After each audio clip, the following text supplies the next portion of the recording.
जय श्री कृष्णा। प्रिय सज्जनों, आप सभी लोग सुखी, स्वस्थ, व्यस्त और मस्त होंगे।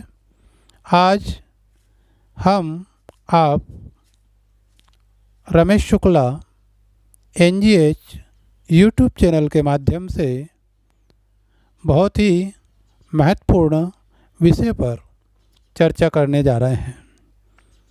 लोग पूछते रहते हैं, आचार्य जी, पितृदोष क्या है, पितृदोष कैसे बनता है, पितृदोष के क्या कारण हैं और पितृदोष का समाधान क्या है।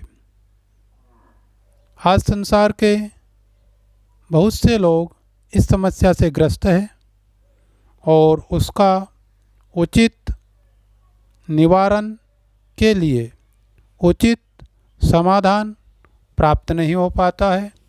इस कारण लोग इस दोष से दुखी बने रहते हैं। इन सभी चीज़ों का मैंने इस वीडियो के अंदर समाधान आप तक पहुंचाया है।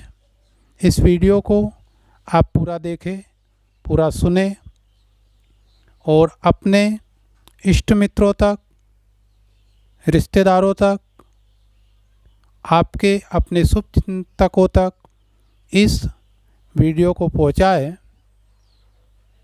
जिससे कि वो भी अपनी समस्या का समाधान कर पाए। सबसे पहले हम इस विषय पर चर्चा करते हैं कि क्या है पितृदोष। पितृदोष क्या है, इसे हम समझेंगे। तो ज्योतिष शास्त्र का संबंध इस जन्म के साथ साथ पूर्व के जन्म जन्मांतरों से भी होता है। ज्योतिष विज्ञान में भूत, भविष्य और वर्तमान को जानने की पूर्ण ताकत है। अतः जातक की जन्म पत्रिका देखकर यह अनुमान लगाया जा सकता है कि भूत में इसके कर्म कैसे रहे होंगे और भविष्य में इसकी क्या स्थिति होगी और वर्तमान इसके लिए कैसा चल रहा है। आज की आधुनिक पीढ़ी ज़्यादा पढ़े लिखे लोग और ज़्यादा अधर्मी लोग ज्योतिष शास्त्र को, पुराणों को, वेदों को, संस्कृति, सभ्यता, संस्कार को ना मानने वाले लोग भले इस बात को मानने के लिए तैयार ना हो, परंतु ज्योतिष के अंदर, वेदों के अंदर, पुराणों के अंदर जो चीज़ें बताई है वो है, थी और आगे भी रहेंगी। किसी व्यक्ति के कोई चीज़ ना मानने से वह व्यक्ति, वस्तु, नगर, क्षेत्र खत्म नहीं हो जाता है। जैसे बहुत से लोग हैं संसार में जिन्होंने अमेरिका नहीं देखा है, तो क्या अमेरिका खत्म हो जाएगा आपके ना देखने से? बहुत से लोग ऐसे भी हैं जिन्होंने भगवान को नहीं देखा, तो क्या भगवान नहीं है? बहुत से लोगों का जन्म हुआ और जन्म के बाद वो इस स्थिति में नहीं थे, समझदार नहीं थे, या उनका आज जन्म हुआ और कल ही उनके पिता की या उनके माता की मृत्यु हो गई और कल वो बच्चा ये कहे बड़ा होकर कि मेरे माता पिता ही नहीं थे, उसने नहीं देखे। तो इससे क्या ये सिद्ध हो जाता है कि माता पिता नहीं थे? अरे भाई, जब माता पिता नहीं थे तो आप आए कहाँ से? तो आप अगर किसी चीज़ को नहीं मानते हैं तो आपके ना मानने से उस चीज़ का अभाव नहीं हो जाता है, वो चीज़ खत्म नहीं हो जाती है। तो ज्योतिष शास्त्र के अंदर हम चर्चा कर रहे हैं पितृदोष की। पितृदोष अथवा गुण के रूप में पीढ़ी दर पीढ़ी चलते रहते हैं। इससे यह स्पष्ट होता है कि हम पूर्व जन्मों के कर्मानुसार ही देश, धर्म, जाति, परिवार, माता पिता, भाई बहन, मित्र, पार्टनर का साथ मिलता है अथवा मिलेगा। पौराणिक धार्मिक ग्रंथों में भी पितृदोष का विस्तृत वर्णन मिलता है।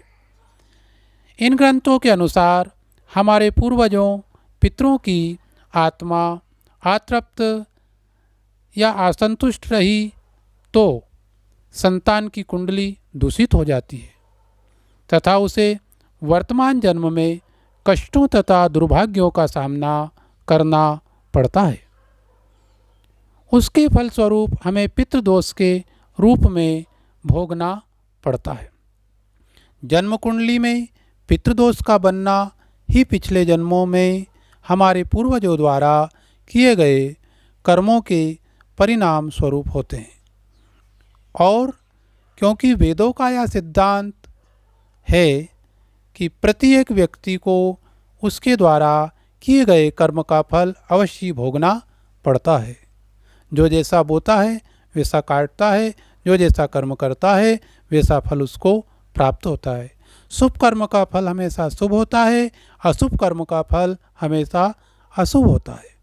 यह सिद्धांत केवल मनुष्यों पर ही नहीं वरन देवताओं पर भी लागू होता है। जब देवताओं को भी कर्म का फल मिलता है तो मनुष्य की क्या औकात है, वो क्या उससे बच सकता है? नहीं। अतः कल्याणकारी कर्मों को हमेशा मनुष्य को करना चाहिए, शुभ अनुष्ठान करने चाहिए, धर्म कर्म करने चाहिए। निषिद्ध निध्य नीच कर्मों का कभी भी मनुष्य को अनुसरण नहीं करना चाहिए। कुंडली भूत भविष्य वर्तमान तीनों की परिचायक है। अतः किसी योग विद्वान के परामर्शोनुसार व कुछ उपायों द्वारा इस अभिशाप को दूर कर जीवन सुखमय बनाया जा सकता है। संसार में प्रिय सज्जनों समस्या है, समाधान है, रोग है, औषधि है। करना पड़ता है। आप अगर करेंगे तो हर समस्या का समाधान निकल आएगा। कैसे बनता है पितृदोष, अभी ये भी हम देखेंगे। सूर्य, गुरु, चंद्रमा, मंगल, शुक्र, शनि आदि ग्रहों का राहु के साथ जन्म कुंडली में आना पितृदोष को आमंत्रित करता है। जन्म कुंडली में यदि बुध भी अकेला नवम भाव में धनु राशि में हो तो भी पितृदोष का सूचक है। ऐसा बुध यदि किसी राशि में नवम भाव में हो तो नवम भाव से संबंधित सभी चीज़ों को अशुभ बना देता है। गुरु से प्रथम, द्वितीय, पंचम, नवम, द्वादश भावों में बुध या शुक्र या राहु ग्रह भी पितृदोष की उत्पत्ति करता है। पौराणिक धार्मिक ग्रंथों के अनुसार बुध ग्रह को पैतृक दोष का कारक माना गया है। यदि सूर्य के साथ बुध आता है तो पिता तुल्य व्यक्ति के कारण दोष, चंद्रमा के साथ आता है तो माता या माता समान स्त्री के कारण दोष, मंगल के साथ हो तो छोटे भाई बहनों के कारण यह दोष, गुरु के साथ हो तो बड़े भाई के कारण दोष, गुरु भाई के कारण दोष, शुक्र के साथ हो तो स्त्री, गुरु पत्नी, मित्र पत्नी आदि के कारण दोष है। राहु के साथ हो तो दादा, बाबा, ताऊ, चाचा, काका आदि के कारण दोष है। केतु के साथ हो तो राष्ट्र, ग्राम, शहर, पड़ोसी, जीव जंतु आदि के कारण ये पितृदोष को उत्पन्न करता है। अब हम आगे देखते हैं कि पितृदोष के कारण क्या बाधाएं उत्पन्न होती है, क्या समस्याएं आपके जीवन में बनी रहती है। इसे आप सुने। अनेक बाधाएं जब उत्पन्न होती है तब हमें जानना चाहिए, योग विद्वान की सलाह लेनी चाहिए।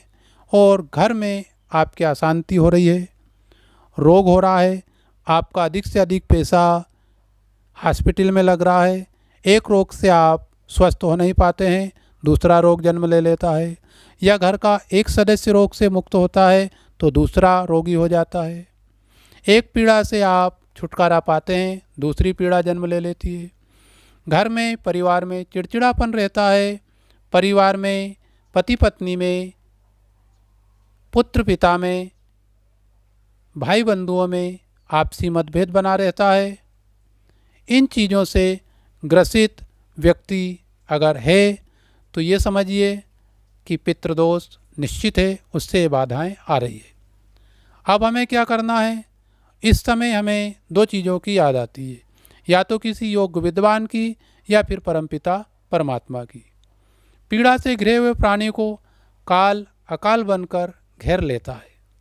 परिस्थिति विपरीत होकर असामाजिक कृत्य को जन्म देती है, मगर ऐसा तभी संभव होता है जब हमारे ग्रह में कोई दोष उत्पन्न होता है। हमें जानना अति आवश्यक होता है कि बाधा हमें क्यों घेर रही है, किस ग्रह किस योग के दोष का यह दुष्परिणाम है।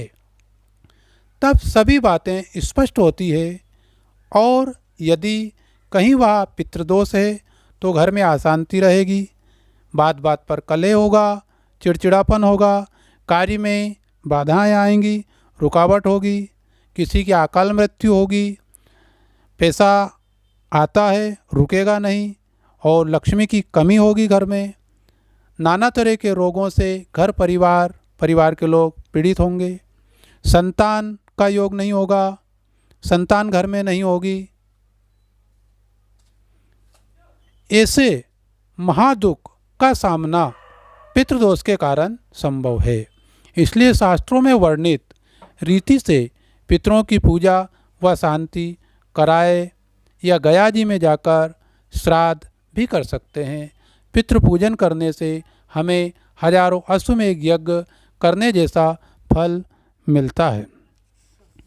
तो पितृदोष के लक्षण क्या है, अब इसको भी हम देखें। परिवार में बने बनाए काम अंतिम समय पर बिगड़ जाते हैं। 90% कार्य हो गया और 10% और होना था, तब वो कार्य पूर्ण होगा और वह कार्य बिगड़ जाता है। पूरी मेहनत करने के बाद भी पूर्णतः फल नहीं मिलना। सभी परिस्थितियां अनुकूल होने पर भी मांगलिक कार्य में बाधाएं आना। सब कुछ, अपना लड़का सुंदर है, पढ़ा लिखा है, ग्रेजुएट है, सब कुछ है, फिर भी उसका संबंध नहीं हो रहा है। लड़की सुंदर है, सुशील है, गृह कार्य में दक्ष है, फिर भी योग्य घर और वर नहीं मिल रहा है।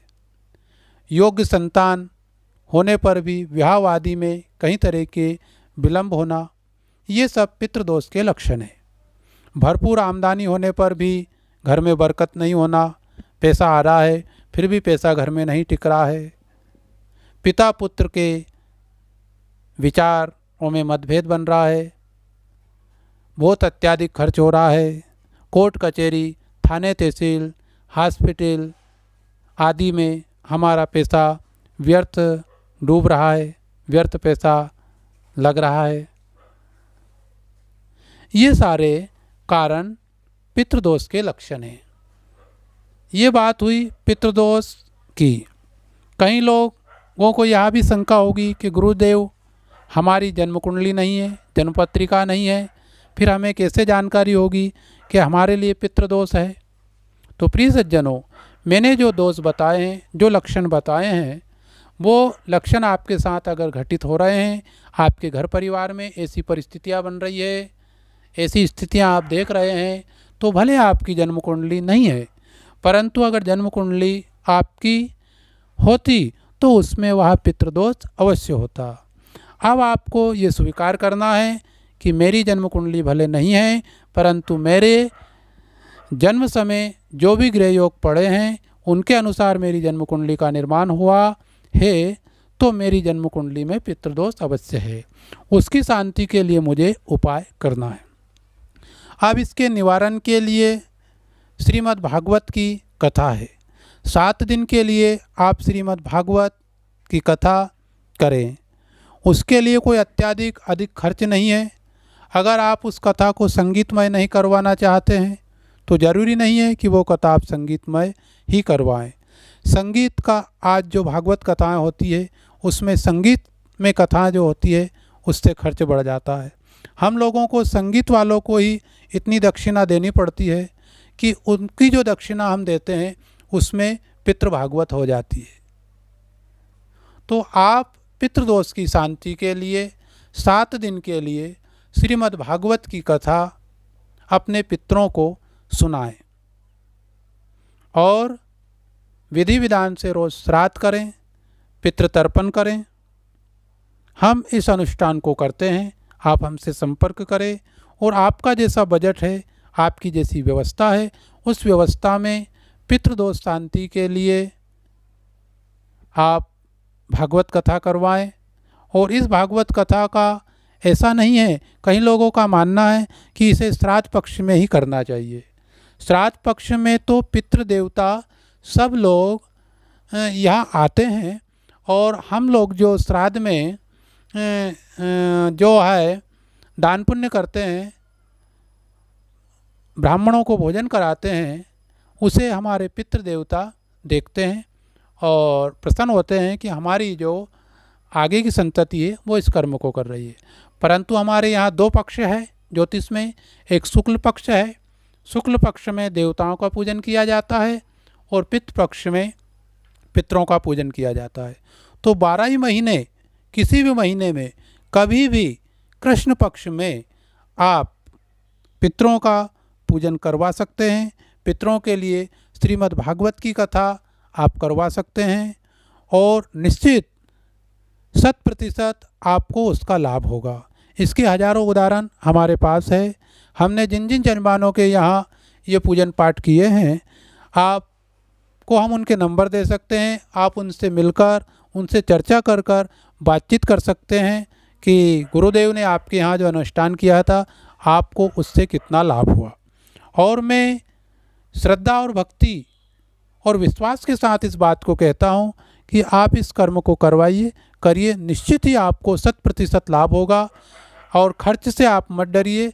जैसा खर्च आपका होगा उस बजट में आपकी व्यवस्थाएं हो जाती है।